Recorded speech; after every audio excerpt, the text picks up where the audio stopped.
E falando em treinamento, que são fundamentais para a gente trabalhar para a pessoa falar mais com autoridade? Quais pontos importantes? De tudo que a gente já falou aqui, um resumo.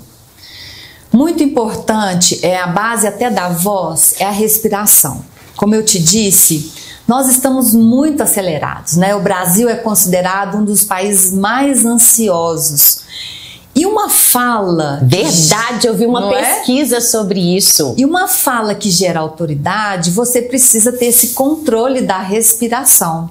E olha que bacana, eu li uma pesquisa falando que a respiração, quando você puxa o ar, você inspira e você solta o ar, você expira. Quando você inspira, essa palavra inspiração está muito ligada ao quê? Ao pensamento. Por isso que eu falo, se você quer falar bem, faz uma pausa, uma pequena pausa no seu dia para respirar.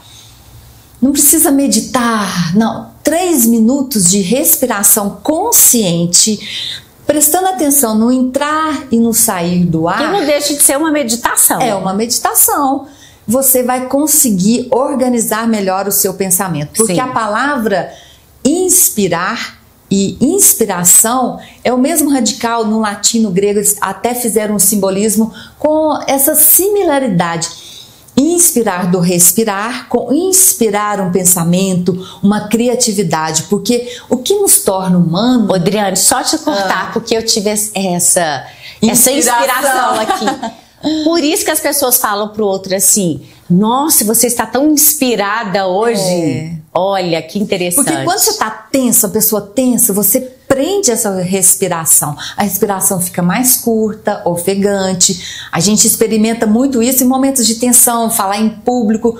Os clientes sempre falam. Então, respira um pouquinho antes e começa. E a respiração, ela tem algo muito poderoso. Quando você está falando, você faz o quê? Uma pausa estratégica. Esse silêncio, ele causa o quê? Um momento de reflexão no outro para ele digerir aquilo que você está falando. Ele também demonstra que você está sob o controle ali da sua respiração. Isso tudo gera autoridade. E isso, eu acabei de atropelar numa palavra aqui, Sim. Mostra o quê? Que todos nós erramos, Sim, tropeçamos nas palavras. Tudo bem. Isso mostra o quê? Vulnerabilidade. Hoje a gente até vê nas redes sociais as pessoas mostrando, às vezes, os bastidores, atropela, repete, dá risada. Porque isso mostra essa vulnerabilidade, essa humanização. Porque a gente vê tudo perfeitinho, aí o cliente nosso às vezes pensa assim, nossa, eu não tenho essa capacidade. Que nada, a gente treina para ficar bom. Eu lembrei de um fato, quando você falou isso, teve uma cliente que eu atendi, a voz dela era muito infantil, tá? E aí eu contei para ela do meu trauma na faculdade, porque as pessoas me relatavam assim, exemplo de voz infantil, a Silvia. E eu falei com ela, o mais importante é a gente trabalhar. Por exemplo, eu tenho uma caixa nasal muito pequena e isso favorece meus sons mais agudos nasais. Tá? Então, uma caixa pequena ajuda nisso. E eu falei com ela, não tem problema nenhum. A questão é você adaptar o que você tem para você mostrar a sua fala com autoridade. Aí ela falou, Silvia, nossa, você me relaxou, porque eu tinha um trauma, porque achei que só eu tinha alterações. Mas o que acontece? Todos nós temos, mas temos sempre para aprimorar e compensar o que você tem. E agradecer, Perfeito, porque a gente tem todos os recursos que Deus nos deu. Sim. E sabe de uma coisa, Adriana? Eu estou estudando muito a neurociência, cada vez mais neurociência do comportamento, porque a comunicação é um comportamento. E segundo o Dr. Andrei, ele relatou o seguinte, a comunicação é o comportamento mais complexo do ser humano. Se a gente colocar uma representação mental no cérebro, você vai ver que tanto a boca, tá?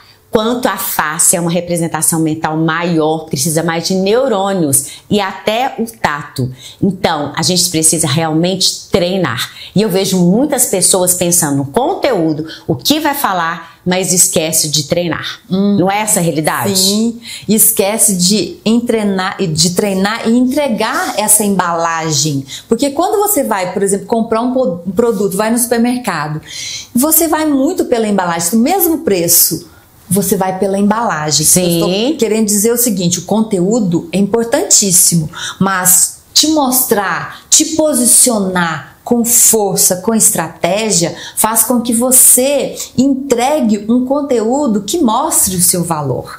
E a pessoa vai entender esse valor. Não precisa, se você ficar esperando só e não se posicionar, é péssimo. Igual muitos clientes falam, eu tenho medo de falar em público porque eu tenho medo do julgamento. Sim. Então eu antecipo, falo assim, então o que você faz? Você antecipa.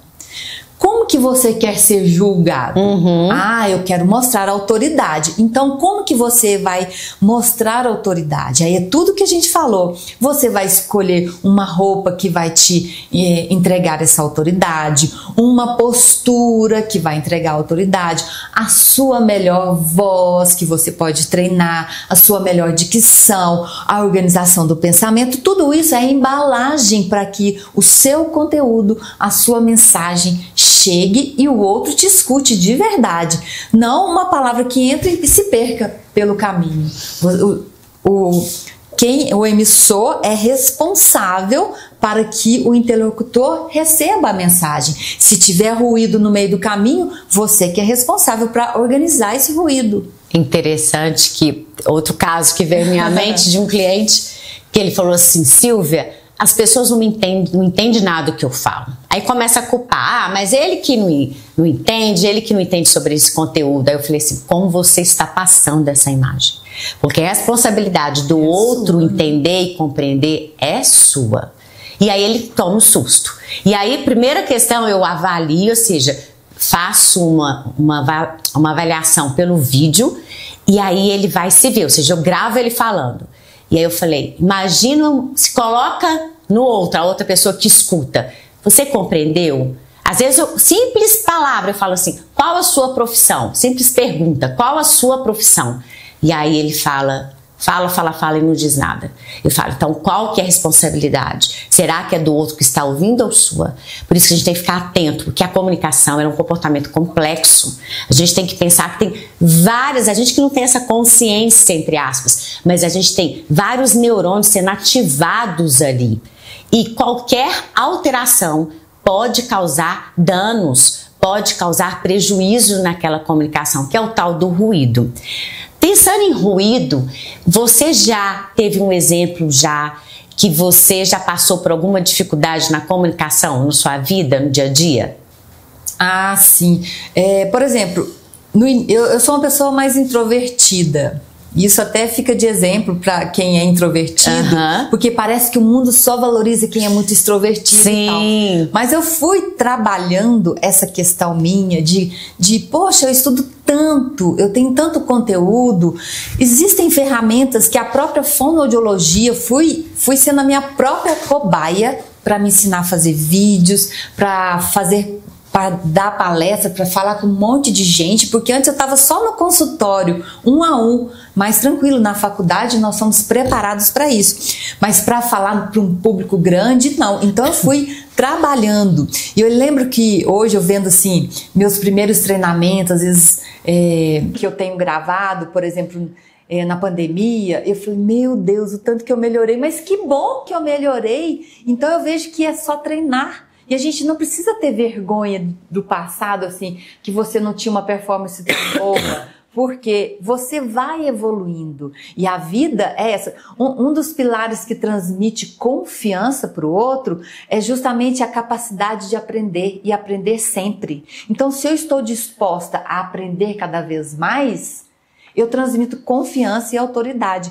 E eu estou aqui pensando, Silvia, eu fico muito feliz nosso encontro, dessa nossa aliança, porque esse projeto nosso de ajudar as pessoas a falar com autoridade é muito bacana, porque as pessoas merecem, sabe, alcançar e colher tudo que já plantaram. Porque como que a gente vai colher, igual você citou aí, um líder da empresa que tem todo o conteúdo, mas uma pessoa que está menos experiente toma o lugar, porque não consegue expressar. Então esse nosso essa ação e organização da gente juntar nossos conteúdos para ajudar as pessoas a falar com mais autoridade é um projeto muito lindo, porque eu já passei por isso. Muitas vezes eu decorava o conteúdo, ia falar e dava um branco, que é muito comum. E hoje eu aprendi, por isso que eu falo muito da respiração, porque a respiração realmente me ajudou. E essa conversa interna que a gente tem, tipo, eu preparei, eu sou capaz, eu mereço. Essa questão do merecimento também é muito importante. E eu tenho uma missão. Então, se eu não uso essa minha comunicação para colocar minha missão em prática, vai ficar um vazio no meu legado. E eu quero acrescentar, Adriane, que é uma frase que eu li e que foi muito importante para mim, que quem não comunica bem, adoece mais. Então, quando eu cantei desse gestor, ele chegava em casa muito triste, irritado, porque as pessoas não via mesmo, parecia que ele não existia. E ele ficava muito deprimido. E no dia seguinte ele se fechava mais ainda. Ou seja, então quem comunica mal adoece mais. E esse adoecer é a dor do ser. O que é a dor do ser? A dor do seu ser, de não estar visto. Porque quem comunica e fala com autoridade, ele é mais visto, mais reconhecido, mais valorizado.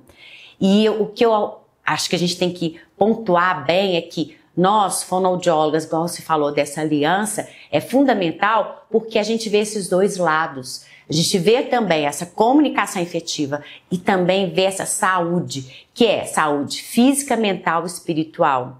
A pessoa que realmente não fala bem, ou seja, ela percebe isso, ela cada vez se fecha mais e não mostra o dom, porque a gente tem um dom maravilhoso, que é o nosso dom divino, que a nossa missão é ajudar e auxiliar outro com o nosso dom. E às vezes a pessoa só passa pela vida porque tem essa dificuldade. Por isso que eu tenho muito amor pelo que eu falo, porque falar com autoridade é se expressar no mundo, mostrar que você tem valor e ajudar o próximo, que é a nossa missão verdadeira, de ajudar o próximo. E falando em ajudar o próximo, eu queria muito que agora a gente passasse algumas dicas para ajudar as pessoas que estão nos vendo, nos assistindo agora. Qual dica que você pode passar? Então, eu acredito muito nessa coragem que vem de dentro, de trabalhar essa autoconfiança, de que você é capaz. Essas conversas internas, elas são... antes de você abrir a boca para falar, você tem que prestar muita atenção nessas conversas internas. Então, que você foque no positivo, na sua intenção, no seu propósito, que tudo vai ficar alinhado, congruente e você vai falar bem. Você vai ter um gestual, um tom de voz, uma dicção, um conteúdo que realmente vai entregar resultado. Então, o primeiro passo, coragem para silenciar, coragem para se entender, coragem para mudar esse discurso interno. Eu até às vezes falo assim, diminui esse volume do sabotador e aumenta o volume do sábio, porque você vai conseguir transmitir, porque a nossa voz, ela transmite tudo que está dentro da gente, a nossa emoção. Então, se você está negativa, se você não está acreditando em você, é isso que você vai passar para o outro. Adorei essa frase, eu quero enfatizar aqui. Diminua o sabotador, ou seja, porque a gente tem vozes no cérebro, vozes o tempo todo. E eu falo que é aquela mente que não silencia. É um falatório da mente. Eu sempre falo, cuidado com o seu falatório da mente, porque a mente mente. A maioria das vezes a mente mente. Então, olha, diminui a sabotagem, que é o sabotador, e aumenta o sábio. Olha que legal isso. Isso é fundamental. Então, eu acho que isso é até uma mensagem importante. Agora é aquilo, como que eu vou entender o que é sabotador e o que é o sábio? E agora, Adriane, como é que a gente faz isso? O sabotador é justamente aquela voz, tipo assim, eu vou dar uma palestra, só para exemplificar. Claro. Eu planejei, fiz mentoria, treinei, E antes da palestra, eu disse, ai meu Deus, será que vai dar certo? Ai, será que o pessoal vai gostar? Ai, será que tá bom esse conteúdo? Gente, aí você tem que ligar o sábio. Ai, que oportunidade maravilhosa de palestrar para esse tanto de pessoas. Eu vou poder trazer todo o meu conteúdo, toda a minha experiência para essas pessoas. Eu tenho certeza que vai ser um exemplo, algo que eu falar, vai tocar alguém, porque tudo que a gente fala às vezes esquece, mas o que a pessoa, o que você faz o outro sentir é o que fica. Então, se você fizer a outra pessoa se sentir motivada, você vai estar entregando o seu propósito. Então esse sábio é essa voz que te motiva. Em vez de enxergar a palestra como, ai meu Deus, que medo, que oportunidade maravilhosa. Isso vai te projetar, isso vai ajudar as pessoas. Então eu troco esse sabotador, esse pensamento que me diminui por esse que me eleva. E baseado nisso que você falou, que é baseado na neurofisiologia, o que acontece? Quando você tem esse falatório do sabotador, ou seja, ele vai falar, você está com medo, você está insegura antes de você falar algo, ou seja, antes de dar uma palestra, ou falar uma reunião, ou falar online, muita gente tem medo das redes sociais, dessa câmera aqui. O que acontece? Você ativa uma área do seu cérebro que ou você foge, a sua reação ou é fugir, ou é ficar travado. Então, quando você faz isso, esse sabotador, ele te deixa mais em pânico. Então, na hora que você fala, vai silenciar esse sabotador e ativa o seu sábio, uma das orientações que eu passo é que, na hora que ele está tirando, ou seja, vem vendo o medo, eu falo, comece a pensar no que você tem que falar. Então, a gente faz sempre um esquema. Eu tenho que falar primeiro, iniciando isso, no meio isso e finalizando isso. Aí vem, tô com medo. Aí ativa o seu cérebro consciente, que é outra área de ativação neurofisiológica, que é na parte central. Então, você começa a pensar, eu vou falar primeiro, vou começar assim, no meio, porque quando você tira o foco do medo e passando para a sua prática que você tem que falar, isso tranquiliza. Isso, e eu complemento juntamente com essa mudança de pensamento, a respiração consciente. Sim. Aí o corpo vai estar ajudando a mente a acalmar. É muito poderoso. Então a dica que eu deixo também nesses momentos de tensão é você respirar de forma consciente. Então o número que eu puxo de inspiração, o que eu expiro é sempre o dobro. Então se eu puxo 1, 2, eu expiro 1, 2, 3, 4. Então eu vou fazendo esse processo e a sua mente vai acalmando, porque a respiração ela vai diminuindo esse fluxo sanguíneo e você vai demonstrando ali sua capacidade, esse autocontrole. E sabe por quê?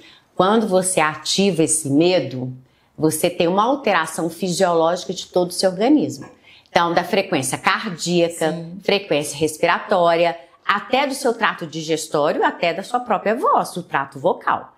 Então, na hora que você inspira e expira, ou seja, você está lá com medo, então tem um ritmo mais acelerado. E na hora que você inspira e expira bem devagar e controlando isso, você controla todo o seu organismo e aí você tranquiliza para falar melhor. Porque uma pessoa também que tem muito medo e fala muito rápido, acabar rápido aquele assunto, o que acontece? A comunicação não vai ser efetiva.